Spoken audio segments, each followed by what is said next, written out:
Good morning students. आशा करता हूँ आप सभी अच्छे होंगे, स्वस्थ होंगे और अध्ययन भी कर रहे होंगे। आज जो टॉपिक है यह है हड़प्पा सभ्यता। 12वीं कक्षा के इतिहास का पहला अध्याय है ये, हड़प्पा सभ्यता। आज 21वीं सदी में हम लोग जी रहे हैं और 21वीं सदी का भारत जैसा दिखाई देता है। ये भारत किस प्रकार यहाँ तक पहुँचा है, इसके बनने की कहानी के अगर जड़ को हम ढूंढने का कोशिश करें तो इसकी जड़ें हमें हड़प्पा सभ्यता में ही दिखाई देती है।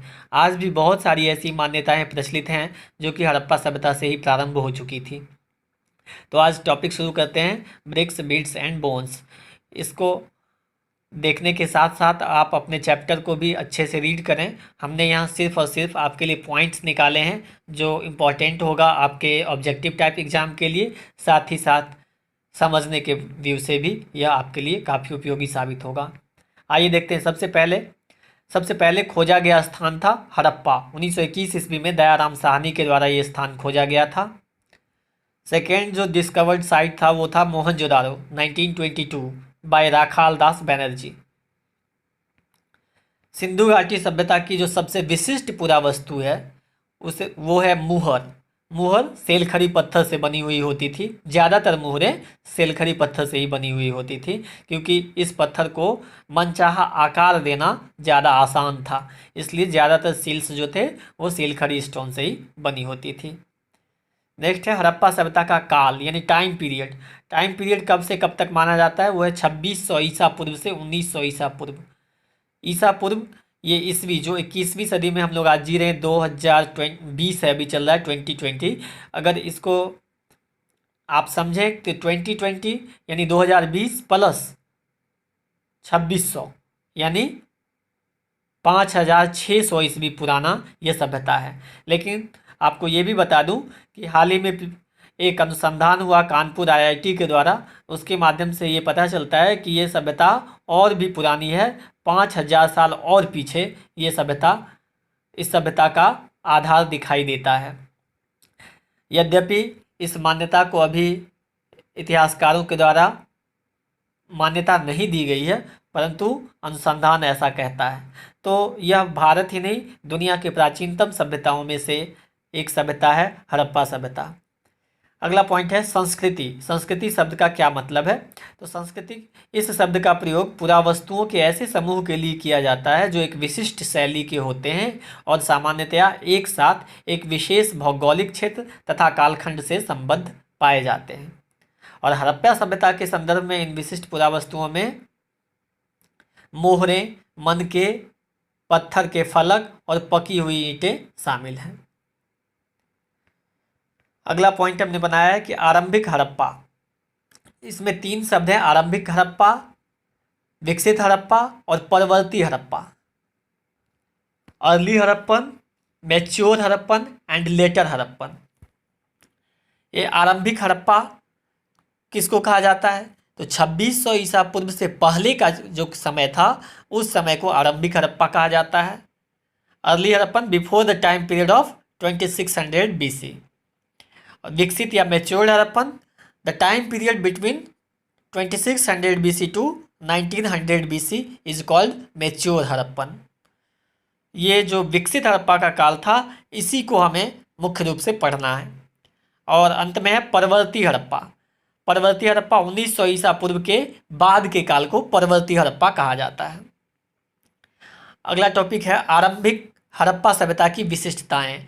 देखिए, एक्चुअली ये प्रश्न पहले पूछा जा चुका है 2 नंबर में, जब ऑब्जेक्टिव टाइप नहीं होते थे तब 2 नंबर में ये प्रश्न पूछा गया था और काफ़ी महत्वपूर्ण है। अभी भी ऑब्जेक्टिव में इसके 4 ऑप्शन बना दिए जा सकते हैं, इसलिए इसको ध्यान रखना है आपको कि आरंभिक हड़प्पा सभ्यता जो कि 2600 ईसा पूर्व से पहले का समय है, उस समय की क्या मुख्य विशेषताएँ थी। उसमें ये छोटे छोटे 3 पॉइंट्स बनाए गए हैं कि विशिष्ट मृदभांड शैली। उस समय आरंभिक हड़प्पा काल में भी मृदभांड बनाने की एक इस अलग शैली हुआ करती थी। साथ ही वहाँ कृषि भी मौजूद था, पशुपालन का भी ज्ञान था और कुछ हद तक शिल्पकारी भी किया जाता था। और एक अन्य विशेषता है कि बस्तियों का आकार छोटा होता था, मतलब उस समय छोटी छोटी बस्तियाँ बनाई जाती थी क्योंकि आबादी भी कम थी और लोगों के पास इतना अधिक ज्ञान भी नहीं था। अगला टॉपिक है सब्सिस्टेंस रिसोर्सेज, निर्वाह के साधन। मतलब उस समय के लोग, ये अब बात आ गई फिर मैच्योर हड़प्पा यानी विकसित हड़प्पा जो 2600 से 1900 ईसा पूर्व के बीच का है। उस समय लोग जीवन जीने के लिए किस तरह के साधनों का प्रयोग करते थे, खान पान के लिए उनके पास क्या साधन मौजूद थे, इसको इसमें बताया गया है। तो मुख्य रूप से वो जो प्लांट प्रोडक्ट्स थे, पेड़ पौधों से प्राप्त जो उत्पाद थे उस पर निर्भर रहते थे। साथ ही वो एनिमल एंड फिश यानी जिसमें भेड़, बकरी, भैंस, सुअर, हिरन, घड़ियाल इत्यादि थे, इनको मार करके और इनके मांस को खाते थे। साथ ही कुछ हद तक अनाज भी उगाते थे। अनाज में मुख्य रूप से गेहूँ, जौ, दाल, सफ़ेद चना, तिल, बाजरा इत्यादि ये सब प्राप्त हुए हैं। इन सब चीज़ों के साक्ष्य प्राप्त हुए हैं। तो जीवन जीने के लिए ये इनके पास साधन मौजूद थे। अब जब हमने अनाज की बात की तो कृषि प्रौद्योगिकी की भी बात जरूरी हो जाती है। तो एग्रीकल्चर टेक्नोलॉजी में ये किस प्रकार से एग्रीकल्चर करते थे और उनको कितना ज्ञान था एग्रीकल्चर का, इसको देखिए। ये खेतों की जुताई करना जानते थे, बैलों का प्रयोग करते थे, लकड़ी के बने हल होते थे इनके पास। और इसके साक्ष्य हमें मिले हैं कहाँ से? हरियाणा के बनावली से प्राप्त हुआ है मिट्टी के बने हुए हल का खिलौना। अगर खिलौना मिलता है इसका मतलब है कि उस समय वह वस्तु प्रयोग किया जाता होगा। साथ ही राजस्थान के कालीबंगन क्षेत्र से जुते हुए खेत के साक्ष्य भी प्राप्त होते हैं। तो इससे हमें पता चलता है कि वो खेतों की जुताई करना जानते थे। साथ ही एक और विशेषता थी कि वो एक ही साथ दो फसलें उगाने का भी ज्ञान उनके पास था, कि एक ही खेत में दो प्रकार की फसलें मिक्स करके मिला करके उगाई जाती थी। फसलों की कटाई के लिए वो पत्थर के फलक का प्रयोग करते थे जिस पे लकड़ी के हत्थे लगे होते थे पकड़ने के लिए। तो कटाई के लिए भी व्यवस्था थी, उनके पास हथियार थे।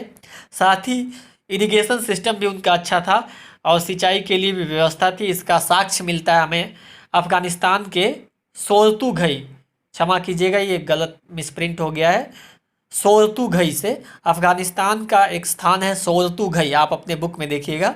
अफगानिस्तान के सोरतुघई से नहर के अवशेष प्राप्त हुए हैं, जिससे यह साबित होता है कि ये नहरों का प्रयोग सिंचाई के लिए करते थे। साथ ही वो कुओं का, वेल्स का भी प्रयोग करते थे एग्रीकल्चर के लिए। तो ये कुछ महत्वपूर्ण पॉइंट्स थे जो हमने आप निकाल करके आपको बताया। ये आपके लिए काफ़ी यूजफुल होगा, उम्मीद करता हूँ। आगे और इसी प्रकार की अन्य वीडियो देखने के लिए हमारे चैनल को ज़रूर सब्सक्राइब करें। धन्यवाद।